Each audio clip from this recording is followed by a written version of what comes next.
Bonjour à tous, bonjour à toutes et bienvenue sur La Clé des Champs, le podcast qui donne la parole aux acteurs de l'agriculture française. Je suis Louise Lespard et j'ai hâte de vous amener avec moi dans cette aventure. Dans ce podcast, je vous permets d'en apprendre bien plus sur notre monde agricole en partant à la rencontre de personnalités remarquables qui œuvrent à faire briller nos campagnes. Je vous emmène dans les coulisses de nos fermes pour découvrir le quotidien de ces acteurs de l'ombre pourtant indispensables à notre pays. Aujourd'hui, j'ai le plaisir de me rendre chez Julien Grégoire à Thieux dans l'Oise, à un peu plus d'1 heure au-dessus de Paris. Julien est un agriculteur brasseur. Ça veut dire qu'il cultive l'orge dans ses champs et la transforme en bière. Julien a en plus la particularité de malter lui-même l'orge. Il est donc agriculteur, malteur et brasseur.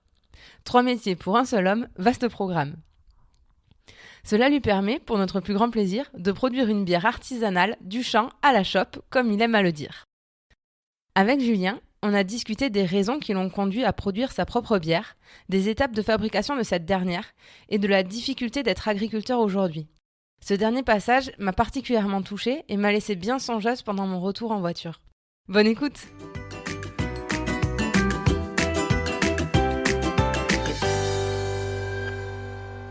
Bonjour Julien. Bonjour Louise. Merci beaucoup de m'accueillir chez toi à Thieux. Alors pour démarrer, est-ce que tu pourrais nous expliquer qui tu es et où c'est qu'on est actuellement ? Déjà, merci de venir jusqu'à moi, parce qu'on est quand même dans une campagne un peu perdue ici. Donc Thieux, c'est un petit village de l'Oise. On est à une centaine de kilomètres de Paris, mais c'est la vraie campagne ici. Moi, ma famille, on est installé sur cette ferme depuis la Révolution française. Donc, je suis la 6e génération. Et moi, je suis un peu celui qui fait prendre un nouveau tournant à la ferme. C'est-à-dire qu'on était une ferme de céréaliers depuis déjà 2 générations maintenant.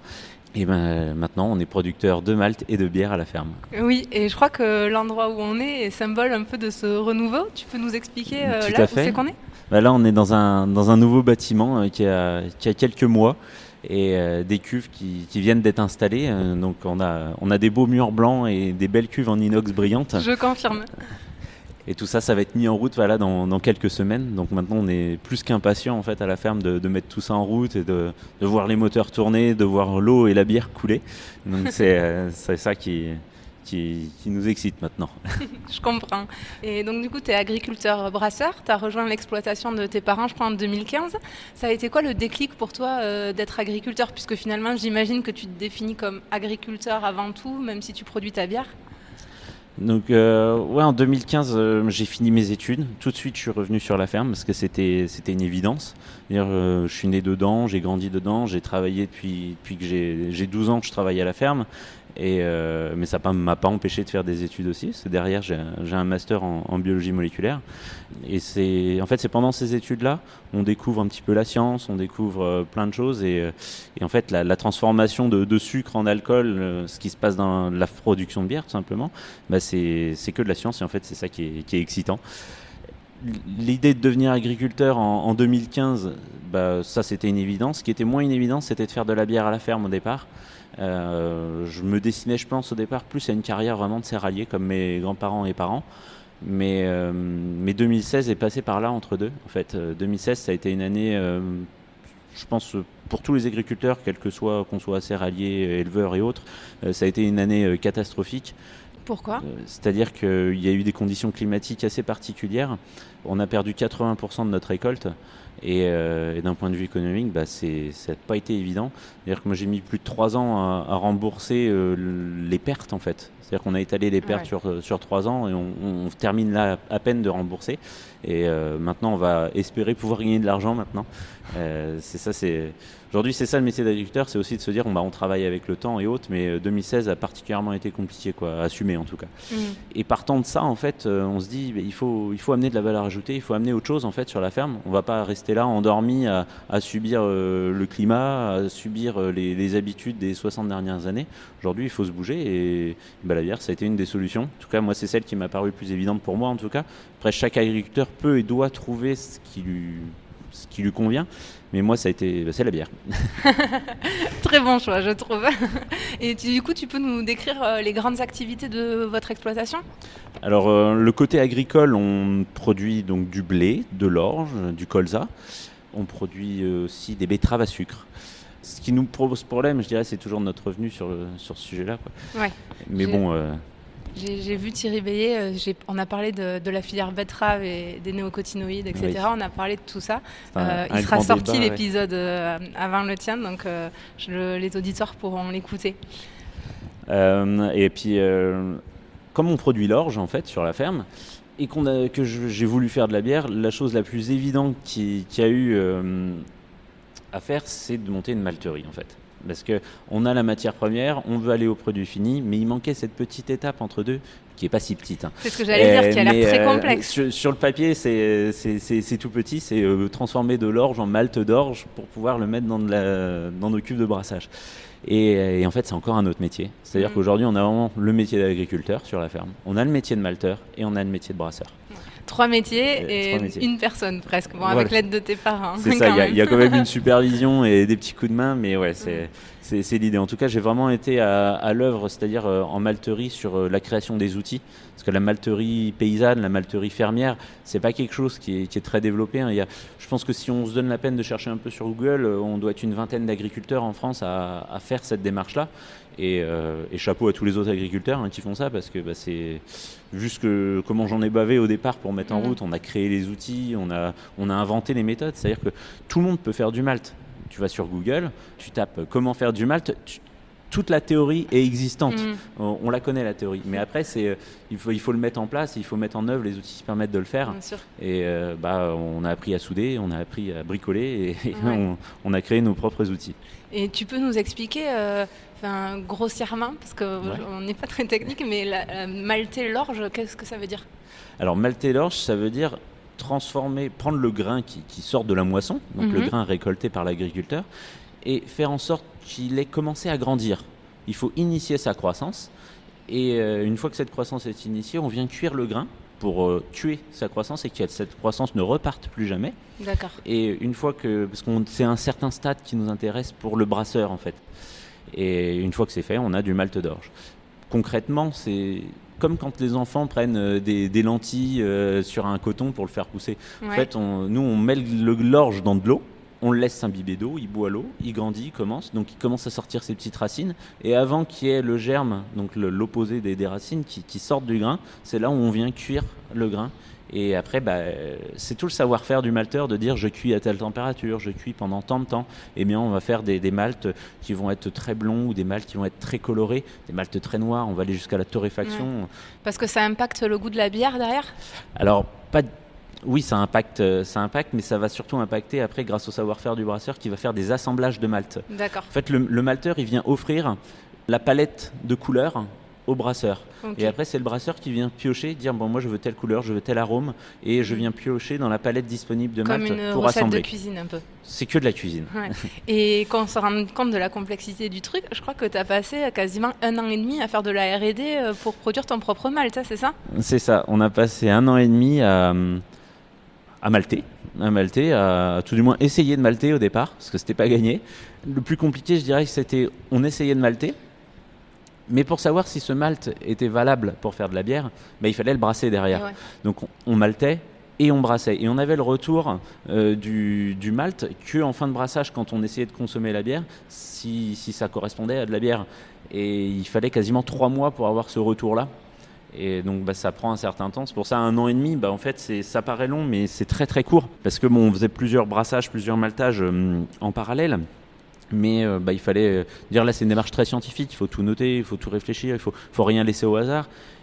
Et une fois qu'on a trouvé la bonne recette, maintenant il faut la répéter. Et pourquoi tu as fait ce choix de malter toi-même sur place ? Parce que finalement tu aurais eu comme option d'envoyer l'orge que vous produisez chez un malteur et qu'ils te reviennent malter, non ?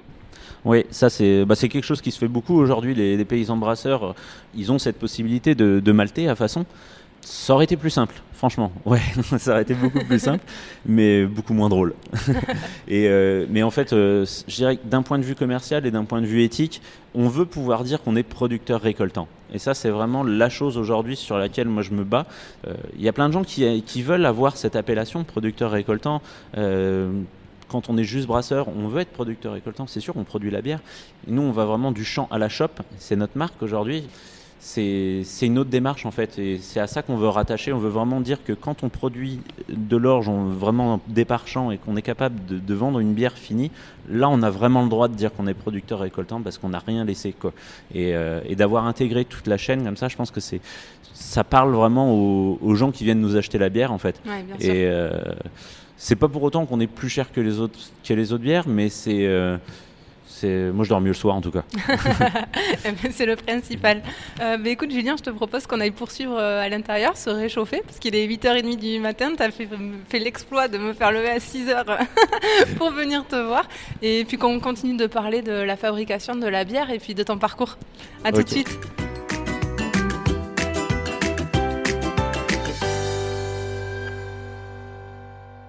Bon Julien, nous voilà revenus à l'intérieur. Donc du coup là on est dans l'ancienne brasserie qui va bientôt du coup se fermer pour aller dans le nouveau bâtiment. Alors c'est assez impressionnant parce qu'il y a 3 très grandes cuves avec lesquelles je crois que tu m'as dit tu as produit 22 000 bouteilles, c'est ça ? C'est ça, j'ai produit 22 000 bouteilles avec ces petites cuves, hein. C'est des cuves de 150 litres. Et ça a pris du temps. On a mis 3 ans à faire 22 000 bouteilles, mais on les a faites. Ouais, c'est impressionnant parce qu'en fait, je parle de cuves, mais c'est 3 grandes marmites. Quoi, je mettrai des photos. Franchement, bravo.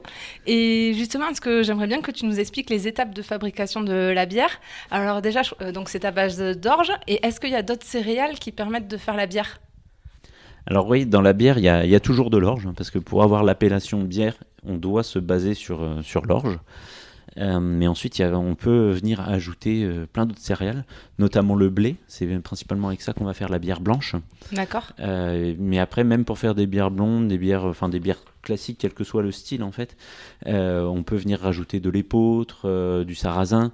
Après, je dirais que ce qui limite, c'est d'une part le malteur qui doit avoir malté ses céréales ou les avoir torréfiées. Mais après, c'est l'imagination du brasseur qui vient faire le reste du boulot, quoi. D'accord. Mais alors du coup, la différence entre les bières blondes, blanches, ambrées, c'est les céréales qui est à la base ? Alors en fait, ce qui va faire ces couleurs, c'est des assemblages de malt. Une bière blonde, on va avoir qu'un seul malt souvent dedans, un malt blond, un malt de base. Et après, dès qu'on va aller chercher de l'ambré, on va rajouter des maltes caramélisés. On peut faire travailler des maltes, ce qu'on appelle des maltes ambrés. Donc les caramels, par leur nom, vont amener des goûts caramélisés. Et les maltes ambrés, eux, vont ramener plutôt des goûts de biscuits. D'accord. Et après, dès qu'on va les chercher dans les couleurs plus sombres, c'est ce que je préfère parce que c'est là où en fait le travail de malteur est le plus intéressant à faire et du coup aussi l'assemblage est encore plus intéressant pour le brasseur. C'est vraiment les bières brunes. Donc là, on a des maltes torréfiés, on a des choses très caramélisées et notamment sur ma bière brune, j'adore. On a le goût du caramel, on a les petits goûts de biscuit et en plus on a un goût de café avec un petit goût de réglisse derrière. Alors, mais ça c'est mon truc. Et bon après, faut aimer la bière brune, faut aimer tout ça. Puis après, on joue sur les textures. C'est-à-dire que dès qu'on va ramener du blé par exemple dans une recette, on va avoir une recette beaucoup plus pâteuse, presque une sensation de texture en bouche. Voilà, c'est à boire et à manger, quoi. C'est l'idée de la Guinness, hein, c'est ça, c'est d'avoir des bières très texturées. C'est ça qui est intéressant. Ok. Donc ces céréales, tu les ramasses pendant l'été. Ensuite, tu les maltes. Donc ça, on en a plutôt bien parlé. Et alors ensuite, une fois que tu as le malt, donc ça, on a compris que tu faisais une recette de cuisine, tu te servais dans les différents types de ce que tu avais fait. Et c'est quoi après les grandes étapes de fabrication de la bière ? Alors quand on est vraiment là sur le métier brasseur, donc l'assemblage des maltes, et le brassage en lui-même, c'est une journée. C'est une bonne journée de travail. Et on mélange le grain qu'on a transformé en farine, on le mélange avec de l'eau. Donc ça dure à peu près 2 heures. Après, on a des paliers de température. Pour transformer en fait l'amidon du grain, on va le transformer en sucre. Donc on va produire un jus sucré. Ce jus sucré, ensuite, on va le monter à ébullition. Il y a 2 intérêts. Le premier, c'est le côté sanitaire. Quand on est à 100 degrés, on a un produit propre. Et après, on travaille à 100 degrés pendant 1 heure en ajoutant le houblon. Dernière chose, dernier grand ingrédient qui permet d'avoir l'appellation bière, c'est le houblon. Donc lui, il va amener son amertume. Et après, on a plusieurs moments où on peut amener le houblon pour travailler son côté très amer. Donc plus on va le laisser longtemps, plus on va travailler l'amertume. Et plus on va le laisser pas très longtemps, plus on va avoir le côté floral du houblon. Le houblon, c'est quoi ? C'est une plante ? Alors le houblon, faut demander plus aux experts alsaciens, mais bon, c'est une plante rhizomatique. J'irai les voir. Ouais, voilà. C'est une plante une plante rhizome, c'est-à-dire que c'est une plante pérenne qui reste dans le sol et qui sort une liane du pied. Et cette liane, elle peut monter jusqu'à 7-8 mètres de haut. Et le long de cette liane, on va avoir des cônes qui vont pousser. Et ces cônes qui ressemblent un peu à des pommes de pin, toutes vertes et très tendres. Et une fois que le houblonnier l'a récoltée et séchée, cette plante devient très friable. Et c'est là où on vient l'ajouter. Une fois qu'elle a été séchée, on peut l'ajouter dans la bière. En fait. Et tu pourrais la produire sur place ou ça c'est vraiment trop compliqué, trop spécifique? Alors moi j'ai 10 pieds dans ma cour de houblon qui servent plutôt à la déco et pour montrer ce qu'est le houblon quand on a des visites. Donc c'est toujours sympa de mettre un mot sur un nom, de mettre une image sur un nom, pardon. Et non, j'y réfléchis, on s'est posé la question, j'étais en formation en chambre d'agriculture il y a quelques semaines pour se poser la question de est-ce qu'on faisait du houblon. Non, on n'en fera pas, parce que d'une part, les Alsaciens le font très bien. C'est énormément de temps de travail, de savoir-faire, et il y a aussi un effet terroir. C'est-à-dire que je ne m'amuserais pas à vouloir faire un Bordeaux en Picardie. Ouais. Et en fait, le houblon alsacien a ses particularités. On a l'effet terroir. Et en fait, moi, c'est ça qui m'intéresse parce que j'ai essayé d'autres houblons. Il y a les houblons dans les Flandres belges, tout ça. Les Belges, les Américains font des houblons super aussi. Mais moi, ce qui m'intéresse surtout, voilà, c'est des houblons vraiment traditionnels. Parce que moi, je ne cherche pas à répondre forcément à la demande commerciale en bière sur des aromatiques très spécifiques en houblon. C'est pas mon truc, en fait. C'est pas ce que j'aime le plus dans la bière. Mais du coup, des houblons alsaciens qui sont très... je vais pas dire des houblons anciens, mais vraiment des houblons terroirs. Ouais. Et c'est ce côté-là que je vais chercher chez les Alsaciens. Ouais. Et peut-être que agriculteur, malteur, brasseur, ça suffit pour un voilà, seul homme. Il y a de ça aussi. Il y a un moment, il faut aussi faire une pause. Ouais. Donc ensuite, tu mets le houblon et après, qu'est-ce qui se passe? Alors après, comme on est à 100 degrés, on doit refroidir la bière très très vite. En fait, on a un outil qui nous permet de descendre cette température de 100 à 20 degrés pour qu'on ajoute les levures. Donc là, c'est vraiment la dernière étape de la journée de brassage, c'est d'ajouter les levures dans ce qu'on appelle le mou, parce qu'on n'est pas encore dans la bière, c'est du mou de bière. Et ce mou, qui est juste un jus sucré, on met les levures, et les levures, elles vont venir travailler pendant 3 semaines à chaud. Enfin, à chaud, quand je dis à chaud, c'est 20 degrés. Hein. Elles travaillent 3 semaines comme ça, donc là, elles viennent consommer le sucre qu'on a produit, et elles vont produire de l'alcool et évacuer du CO2. Alors, la spécificité du CO2 en brasserie artisanale, ça c'est super important, c'est que nous, ce CO2, on le laisse s'évacuer. On ne va pas le garder dans nos cuves de fermentation, on le laisse sortir tout simplement, on travaille en pression atmosphérique, et ce qui nous permet à l'embouteillage de venir rajouter quelques grammes de sucre pour l'embouteillage, pour démarrer une seconde fermentation, et donc de remplir les bouteilles avec le mou de bière qui a été mélangé avec le sirop de sucre, et on embouteille, on capsule, la bouteille est fermée avec du nouveau sucre, les levures se réactivent un petit peu, font la seconde fermentation, et là on crée la bulle. Et en fait, cet ajout de sucre, en fonction du grammage qu'on vient choisir, on vient travailler la qualité de bulle. On vient choisir si on veut une bulle fine, une bulle un peu agressive en bouche, ou au contraire presque inexistante, parce qu'il y a des styles de bière qui veulent ça, et ça c'est le sucrage, et en fait on a du coup une bière sucrée, embouteillée, refermentée, et donc une bière sur lit de levure. Donc c'est pour ça qu'on a toujours un dépôt sur nos fonds de bouteille. Est-ce que c'est un signe de qualité, en fait, c'est un signe de nos bières ont subi une seconde fermentation et on a choisi notre bulle. D'accord. Et après, une fois que tu mets la bière en bouteille, donc qui est l'étape d'après, combien de temps elle reste après en bouteille? Est-ce que c'est comme le vin, il faut qu'elle se garde ou... Alors là, il y a plein de choses à faire. C'est-à-dire que, comme je disais, on fait une seconde fermentation. Donc en fait, on va reprendre la même cinétique que pour la fermentation. Donc on va refaire 3 semaines à chaud et un petit passage à froid pour vraiment finir le travail. Mais après, on peut rester à 20 degrés, ou enfin plutôt à 15 degrés. C'est ça qui est intéressant. Pour le vieillissement, on travaille jamais trop chaud ni trop froid. Et il y a des bières, ce qu'on peut appeler les bières de garde, en fait, qui peuvent se garder plusieurs mois, 6 mois, 1 an, avant d'être commercialisées. Et ce qui permet en fait aux levures de finir de développer toute leur gamme aromatique. Et là, c'est quand on vient travailler en fait sur le temps de vieillissement de la bière, on vient vraiment travailler l'aromatique de la levure. C'est ça qui nous intéresse quand on fait ça. Donc après, là, il y a vraiment plein de choses à faire. C'est-à-dire qu'il y a même des gens qui choisissent de faire vieillir en fût de chêne. C'est très similaire au vin. En fait, tous les alcools sont assez similaires. Quand on fait vieillir une bière en fût, on vient chercher encore autre chose. Et après, bon, là, nous, on n'est pas encore là, mais c'est quelque chose que j'ai en tête parce que je pense qu'il y a vraiment des belles choses à faire, déjà en collaboration avec des gens qui sont dans le vin ou qui sont dans les alcools forts, qui vont avoir imbibé le tonneau, en fait, qui vont avoir amené une âme au tonneau, et nous, venir travailler notre bière derrière et profiter de ça, et des fois leur rendre, parce qu'en fait, ils sont super contents aussi, des fois, d'aller récupérer des tonneaux qui ont travaillé en brasserie et inversement, et il y a des échanges super, super sympas à faire comme ça. Ok. Et du coup, entre le moment où l'orge est ramassée et le moment où on peut déguster la bière à l'apéro, combien de temps il se passe ?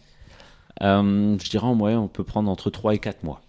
C'est-à-dire, quand on a stocké de l'orge stocké, au moment où il passe en malterie, il a un temps de repos entre la malterie et le brassage obligatoire, et jusqu'à la fin de deuxième fermentation en bouteille, on compte 3 mois.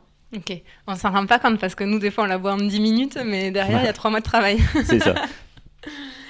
Et alors justement, est-ce que tu pourrais nous donner tes conseils pour choisir sa bière en fait ? Parce que franchement, en tant que consommateur, quand on arrive dans les rayons du supermarché, c'est quand même un peu une galère. Il y a les marques qui sont très connues, je sais pas, tu nous diras ce que tu en penses d'ailleurs. Mais ensuite, j'ai l'impression qu'il y a autant de goûts différents qu'il existe de bières. Comment on fait pour choisir une bonne bière ? Moi, je pense qu'il faut choisir ce qu'on aime, tout simplement. Est-ce qu'on aime les goûts de café ? Est-ce qu'on aime les choses fortes ? Est-ce qu'on aime les arômes travaillés ? D'ailleurs, je pense que plus on va aller chercher sur des gens qui, je dirais un peu comme moi, mais il y a des gens qui font beaucoup mieux que moi et qui vont beaucoup plus loin encore, qui viennent travailler l'affinage de leur bière. Là, faut déjà avoir un palais un petit peu, je pense qu'il faut déjà savoir apprécier tout ça. Mais après, même une bière artisanale, je dirais moi, j'ai 2 bières blondes en référence. Elles sont toutes les deux très simples, très accessibles. Après, c'est aussi au brasseur de ne pas jouer que la carte élitiste. Il faut de la bière pour tout le monde, mais une bière pour tout le monde, ça ne veut pas dire une bière de mauvaise qualité. C'est juste une bière où on travaille que certains points. Et c'est ces certains points-là qu'on a envie de retrouver en bouche, en fait. Donc, pour choisir sa bière, il faut presque, je dirais, aller voir les brasseries quand même, et puis demander qu'est-ce que vous me recommandez ? J'ai envie de quelque chose de simple aujourd'hui, et moi, si vous me dites ça, je vous mets sur mes bières blondes, et si vous voulez quelque chose de plus complexe, ça va être la brune.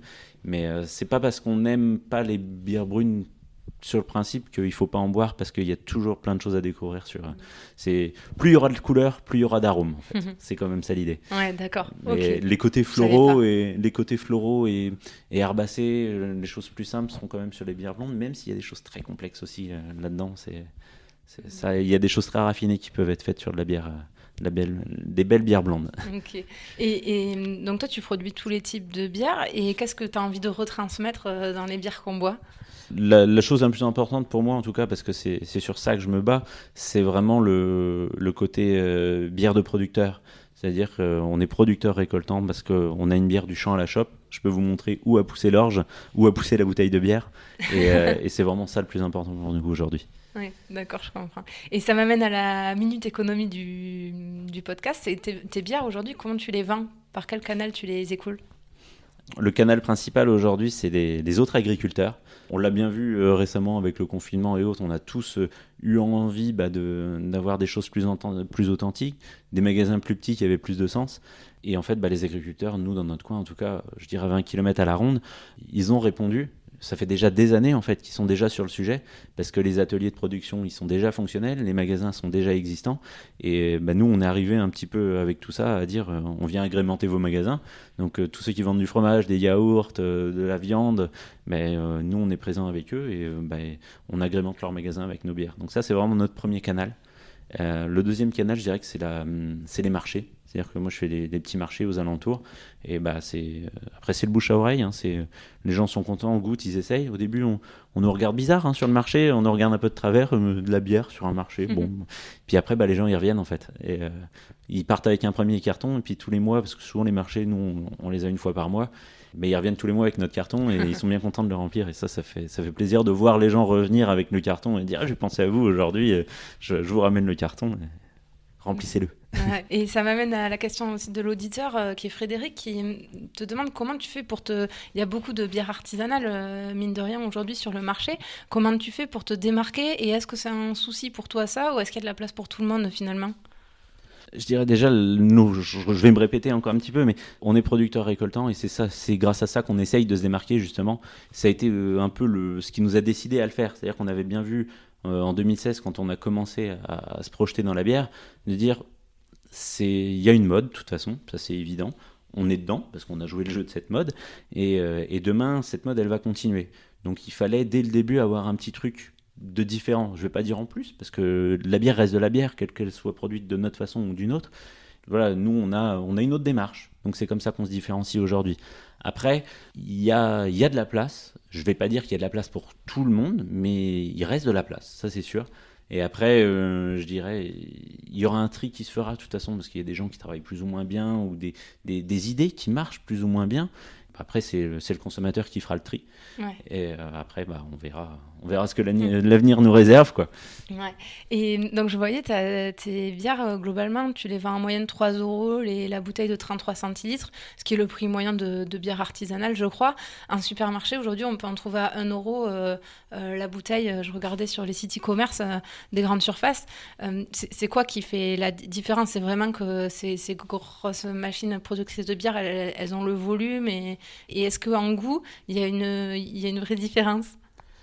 C'est sûr que les grandes marques, toutes les grandes chaînes, ils ont cette capacité d'écraser les charges sur des volumes phénoménaux produits. Donc nous, on ne peut pas rivaliser sur ça. Mais c'est pour ça qu'on tire notre épingle du jeu, je dirais, avec la qualité. Mais la question de dire, oui, est-ce qu'on voit vraiment une différence concrètement? Parce que pour 3 fois plus cher, est-ce qu'on a vraiment une bière? Je pense que ça, il faut se faire sa propre idée. Mhm. Il faut aller acheter... il faut aller acheter une bière industrielle et aller goûter une bière artisanale. Pour en revenir, moi, à mes bières blondes, je pense que ce qu'on relève surtout, c'est on a la goutte céréale. Et c'est pour ça que je travaille un petit peu les houblons, mais pas démesurément. La levure de la même façon. Mais que ce qui ressort le plus, moi, dans mes bières, ça va être la goutte céréale. Et c'est là-dessus, je pense qu'on tire notre épingle du jeu face à un industriel qui, lui, va tirer en fait au maximum sur les quantités au brassage. Alors que nous, je dirais que c'est vrai qu'on compte pas trop sur la quantité de malt qu'on met dans nos bières. Et franchement, ça se retrouve sur la texture, en tout cas, sur la tenue en bouche et autres. Ça, c'est des choses, je pense qu'on peut vraiment retrouver, quoi. Et d'ailleurs, on l'a pas dit, mais la France est le premier exportateur de malt mondial quand même. C'est pas rien.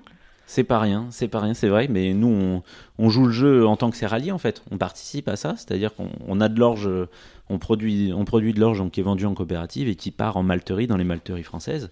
Alors c'est sûr, c'est des malteries industrielles, mais comment dire, il faut bien répondre à la demande mondiale quand même. Donc ça reste une fierté, je pense, de pouvoir dire que déjà dans l'histoire du malt, dans l'histoire des malteries, c'est une petite note historique si vous voulez, les grandes technologies du malt ont été inventées par des Français.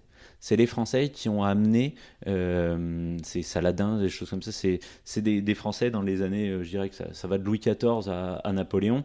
On a amené les technologies du maltage dans le monde entier. Les Écossais, même s'ils sont très contents et très fiers de leur malterie avec leur whisky, c'est nos technologies, c'est les Français qui l'ont inventé. Et ça, c'est un petit cocorico. Puis aujourd'hui, ça reste quand même nous qui exportons le plus, parce que on a ce savoir-faire-là. Et puis, je pense que c'est un petit héritage aussi je dirais de post-seconde guerre mondiale où les agriculteurs français ont très bien structuré leur filière. C'est-à-dire qu'on a joué le jeu de la PAC à l'époque qui nous demandait de produire. Et on a eu des coopératives qui avaient une force de frappe, qui avaient une capacité d'investir. Et qui aujourd'hui, le résultat en fait de l'outil de production, il est là, on est les premiers, quoi. Ouais. Et j'aimerais revenir un petit peu sur ton parcours. Aujourd'hui, t'es la 6e génération de l'exploitation à gérer tout ça. C'est pas trop de pression? C'est un petit peu quand même, un petit peu. Il y a une histoire derrière nous. Il y a une histoire derrière nous et on n'a pas envie d'être celui qui fait tout échouer. Je pense historiquement, les anciens ont toujours eu des problèmes, ont toujours eu des défis à relever.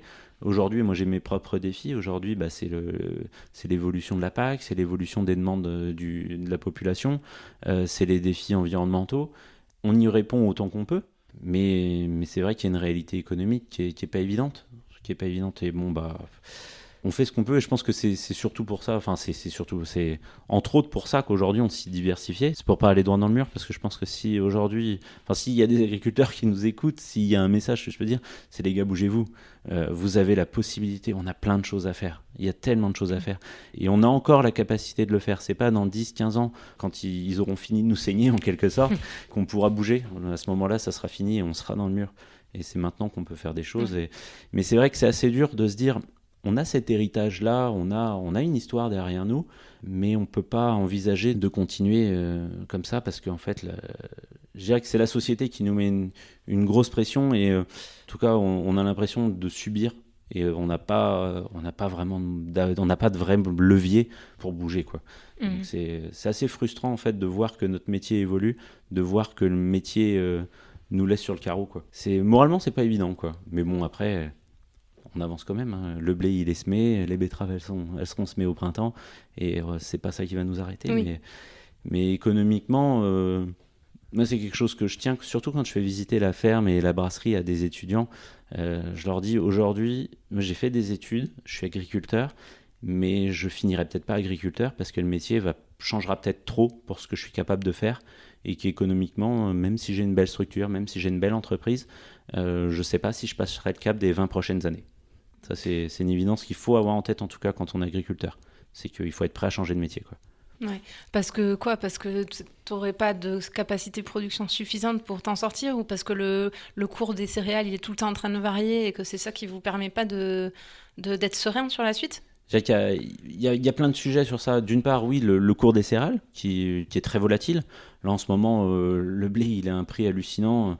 Mais en fait, c'est un prix qu'on devrait avoir par rapport à l'économie qu'on a. C'est le prix qui, pour nous fait vivre. Là, en ce moment, c'est étonnant, mais là, je vais pas râler parce qu'on a un prix qui est rémunérateur en ce moment. Ouais. Mais il faudrait qu'il reste comme ça.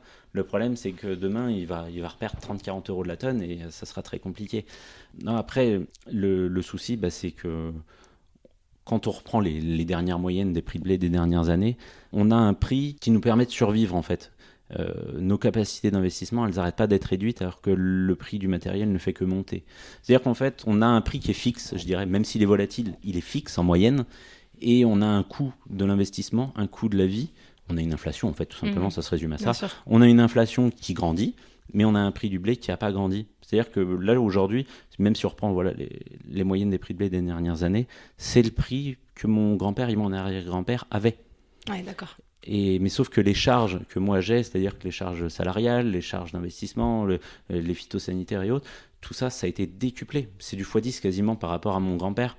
Donc, c'est du revenu en moins, tout simplement. Ça se traduit par ça. Parce que l'investissement, on le maintient. Parce que si on ne maintient pas notre investissement, changer un tracteur, on est obligé, quoi. On ne va pas aller faire ça avec un cheval. Après, qu'est-ce qu'on sacrifie? Un tracteur, c'est plus de 100 000 euros. Combien c'est un tracteur Un tracteur, aujourd'hui, il faut compter dans les 150 000, 200 000 euros selon les tracteurs. Ouais. C'est selon les puissances installées, c'est ça. Donc, il faut en vendre du blé et des bouteilles de bière pour l'amortir, quoi. Voilà, c'est ça. Et donc, le souci, c'est ça, c'est qu'on a des charges pas possibles. Et comme on maintient notre investissement, ce qu'on choisit, c'est de sacrifier le revenu. Mais ça aura ses limites. C'est-à-dire, même si je subis, pour en revenir un peu à la question de tout à l'heure, même si je subis un peu cette pression historique, cette pression, c'est pas une pression familiale, mais ouais, c'est le poids de l'histoire, on va dire. Je serais pas celui qui... je serais plutôt celui qui est capable de sacrifier la ferme pour pas me sacrifier moi. Bien sûr. Je pense qu'aujourd'hui, il y a cette mentalité qui change un petit peu dans les jeunes agriculteurs, justement, quand on revient sur nos fermes, même si on veut faire que l'histoire perdure, on sera pas... faut rester on n'ira pas raisonnable. ouais, voilà. On sera capable d'arrêter, quoi. Ouais, bien sûr. En tout cas, moi, j'en ai conscience aujourd'hui, mais voilà, on a la bière, on a plein de choses, donc on travaille et on se bat pour. Oui. Mais il y a quand même ce petit doute qui fait qu'on se dit... on n'est pas sûr. Je travaille beaucoup pour pas grand-chose. C'est ça. Je veux dire, là, on est en moyenne entre 80 et 90 heures par semaine. Moi, je gagne moins qu'un SMIC. Donc, c'est incroyable. On aime ce qu'on fait. On a un cadre de vie exceptionnel. Mais le cadre de vie, il a un prix, quoi. Ouais, bien sûr. Et quand tu vois que vous êtes plus que 3% d'agriculteurs et que vous êtes si mal rémunérés pour tout ce travail, pour au final, là, en l'occurrence, toi, qu'on passe un bon moment à l'apéro, il y a quelque chose qui tourne pas rond, finalement. C'est c'est vrai qu'on a l'impression un peu de marcher sur la tête quand on voit un peu tout ça, mais bon, c'est on fait notre boulot. Et justement, tu disais que vous vous battiez, qu'il fallait se bouger. Toi, tu as décidé de vraiment te bouger puisque tu t'es diversifié à la brasserie. Et surtout, là, tu as fait ce bâtiment, je crois, de 400 mètres carrés, qui est un gros investissement. Et est-ce que tu peux nous raconter pourquoi tu l'as fait? Et puis surtout, ce qui m'a interpellée, c'est que tu as mis en stand-by toute la production de bière parce que c'est toi-même qui fais tous les travaux. Donc là, en fait, tu as fait le choix, un, d'investir de grosses sommes et deux, de ne pas vendre de bière pendant la période de construction du bâtiment. Pourquoi ce choix? Ce choix, il est venu avec la récolte 2016, hein, qu'on parlait tout à l'heure. Mhm. Donc on a passé ce cap-là. Et puis c'est venu aussi, comme on disait tout à l'heure, avec les petites cuves, avec mes grosses marmites. Même si j'ai fait 22 000 bouteilles, ça prenait un temps C'est considérable. magnifique, hein. Considérable. Et moi, mon métier, ça reste celui d'agriculteur. Même si je suis malteur, même si je suis brasseur, mon métier reste principalement agriculteur. Et donc le choix, en fait, c'est d'investir pour pouvoir réorienter tout simplement des heures de travail. On va pas forcément augmenter notre production en fait avec notre nouvelle installation parce que le but c'est pas de devenir un industriel de la bière, mais c'est d'avoir du temps pour travailler en plaine, de travailler la terre parce que c'est notre cœur de métier et si on laisse tomber la terre, si on travaille pas bien la terre, la bière de toute façon sera pas bonne. Donc l'un va pas sans l'autre. Donc ça a été ce choix-là en fait d'investissement d'avoir du temps de travail sur le tracteur, sur la moissonneuse, et ça, il n'est pas question que je descende de mon tracteur quand même. D'accord, très bien. Écoute, maintenant je vais passer aux questions de fin. Ma première, c'est qu'est-ce qui te rend vraiment fier à toi d'être agriculteur brasseur aujourd'hui? Mais ce qui me rend vraiment fier, je dirais, c'est d'être capable de montrer ce qu'on fait en fait, de montrer que on produit de l'orge et que de cette céréale, de ces grains qu'on peut prendre dans notre main, je peux mettre juste à côté une bouteille étiquetée et capsulée et qu'il y a un certain plaisir à la déguster. Ça, je pense que c'est ça ma plus grande fierté aujourd'hui sur ma ferme, quoi, en tout cas, dans mon métier. Mais après, je veux dire, on est fier un peu de tout ce qu'on fait parce que le travail de la terre en soi, après, le soir, en rentrant, on est satisfait de ce qu'on a fait. Je pense que c'est à ça qu'on peut déterminer qu'on aime son métier, c'est parce qu'on est fier de sa journée de travail, quelle que soit la journée de travail. Ma deuxième question, c'est est-ce que tu aurais un truc pour étaler notre science au prochain apéro où on boit une bière avec des copains? Ouais, alors pour la petite histoire, c'est Barack Obama qui brassait à la Maison Blanche en fait de la bière dans la cuisine de la Maison Blanche. Et, Carrément. Ouais, et ça a vachement participé en fait, ça a mis un peu au goût du jour aujourd'hui ce qu'on appelle le brassage amateur. Il y a énormément de gens qui brassent dans leur cuisine et tous ces petits brasseurs amateurs, ils veulent faire comme nous les brasseurs, ils veulent brasser tout grain, donc avec du grain. Et nous, en fait, à la ferme du Tillois, ce qui est cool, c'est comme on produit le malt, on vend aussi le malt. On fait pas que vendre de la bière, on vend aussi le malt. Et tous ces petits brasseurs amateurs, ils peuvent venir chez nous et acheter leur recharge de malt pour brasser 20 litres de bière. Et ça, on peut dire merci à Barack parce que voilà, il a participé à la mode, et à la relance du brassage amateur dans les cuisines. Et ça nous vient des États-Unis cette mode-là, donc c'est super sympa, quoi. Ok, ça alimentera son image un peu cool qu'il a carrément, déjà en France. Et ma dernière question, c'est où c'est qu'on peut te contacter si on a une question ou où c'est qu'on peut acheter tes bières si on a envie de les goûter? Alors le contact, il y a la ferme du Tillois sur Facebook. Sinon après on a notre mail contact sur le site contact@ferme-du-tillois.fr. Sinon par téléphone, hein, le numéro est sur le site aussi, donc ça faut pas hésiter. Je crois qu'on est bien référencé sur Google. Oui, donc c'est ce cool. que je t'ai trouvé comme ça. Mais voilà, faut pas hésiter. De toute façon, le secrétariat, c'est moi. Donc, vous pouvez appeler, laisser des messages. C'est toujours avec plaisir et on répond aux demandes. Après, on a le site internet, donc là, qui est un petit peu en stand-by. Du fait des travaux, du fait du Covid aussi, parce que tout est compliqué quand même en ce moment. Mais le site va se refaire une petite beauté d'ici peu. Quand on aura tout remis en production et on envoie déjà de la bière en fait dans toute la France. Ok, donc on peut acheter ta bière sur le site. On peut acheter en ligne et puis dans les magasins. Et puis à terme, on pourra acheter, j'espère, dans certains magasins. Super. Je mettrai toutes les infos sur le site de la Clé des Champs aussi, avec un lien qui redirige vers ton site. Très bien. Et merci beaucoup pour ton accueil. C'était vraiment un plaisir de venir ici pour découvrir ton métier. À bientôt, Julien. Merci. J'espère que cet épisode vous aura plu. Si c'est le cas, n'hésitez pas à laisser une note 5 étoiles ou à en parler autour de vous. Ça m'aiderait énormément pour faire connaître le podcast. Merci beaucoup et à bientôt pour prendre ensemble la Clé des Champs.